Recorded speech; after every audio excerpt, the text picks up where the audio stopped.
la bonne habitude de se baigner.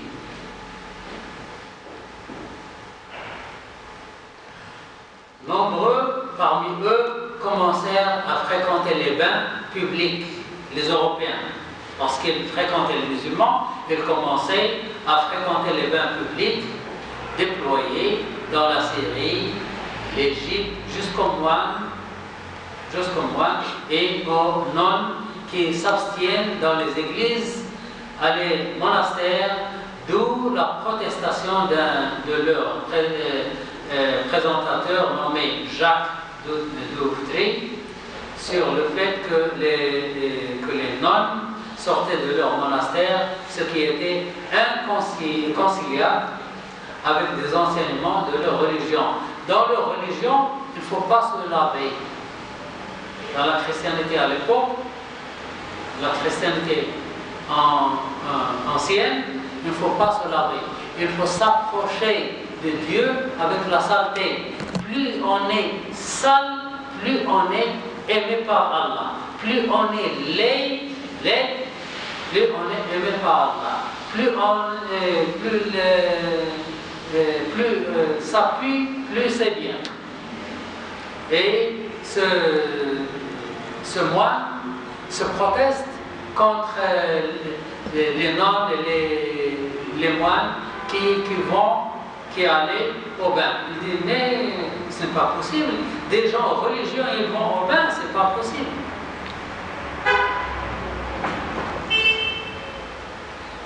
Oussama Ben Monqaid avait donné dans son livre Considération des prototypes de leur étonnement sur l'attention musulmane pour la propreté, tout en essayant de les imiter dans la propreté et la fréquentation des salles de bain publiques.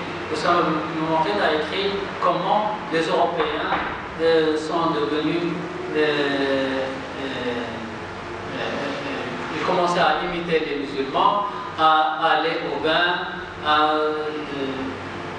la propreté, etc. La salle des bains publique des musulmans, aussi bien les hommes que les femmes.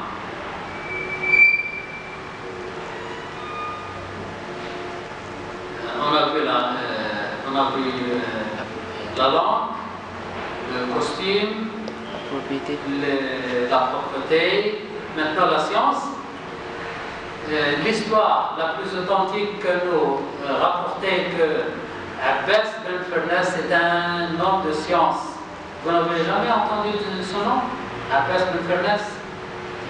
C'était le premier homme dans l'histoire qui a commencé à fabriquer les avions. C'est un homme musulman. Abbas Ben Firnas était le premier à mettre les bases de l'aviation dans l'ancienne Andalousie et on faisait le premier vol dans l'histoire. Abbas Ben Firnas, la première personne qui a volé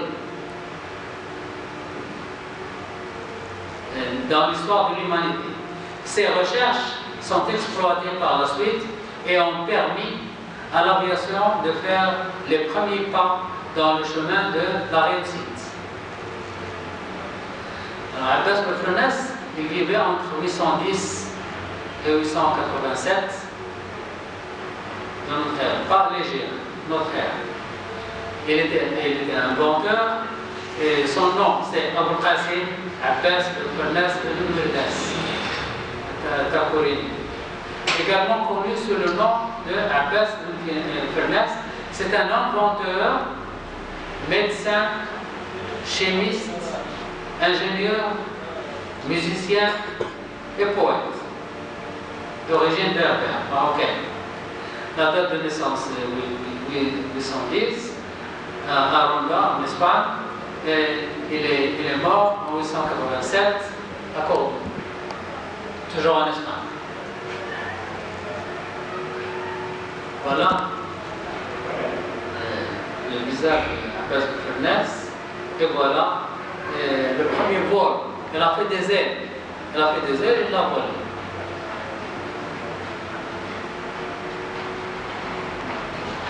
Abbas Ben Firnas, en janvier, regardez, en janvier 2018. C'est quoi janvier 2018? Maintenant. Janvier 2018. C'est maintenant. Le mois. Nous sommes en janvier. Oui. Nous sommes toujours en janvier.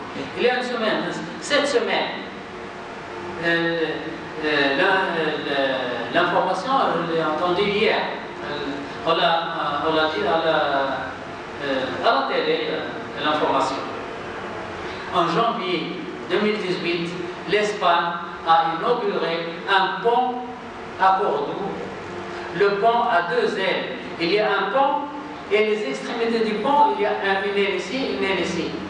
Le pont sous forme d'un oiseau. Et le pont s'appelle Abbas Ben Fernas. C'est tout récent. C'est tout récent. À la mémoire d'Abbas Ben Fernas. Les Américains ont donné au cratère d'un volcan dans la Lune le nom d'Abbas Ben Fernas. Les Américains. Les Irlandais, en Irlande, ont adressé une statue d'Abbas Ben Fernas. Malheureusement, il n'y a aucun monument dans le monde arabe aux musulmans à la mémoire d'Abbas Ben Fernas. L'Occident ont des monuments à la mémoire d'Abbas Ben Fernas. Les musulmans ne font rien. Le pape de Rome, l'adoration de l'imitation des musulmans n'était pas seulement limitée aux jeunes Européens, mais les prêtres ainsi que les nobles aussi avaient commencé à les imiter dans leur façon de vivre, au point que le pape Sylvestre II, il était mort en 393, de l'Égypte, mort en 1003,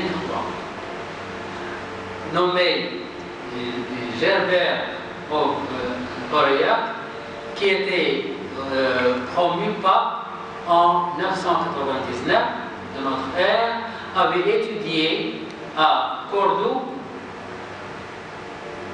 et s'était attaché aux Arabes. Il avait aimé les mathématiques et l'astronomie. Il avait écouté en Andalousie les professeurs arabes. Il avait appris des choses que personne en Europe ne rêvait d'apprendre. Ce pape a appris beaucoup de choses chez les Arabes. Aucun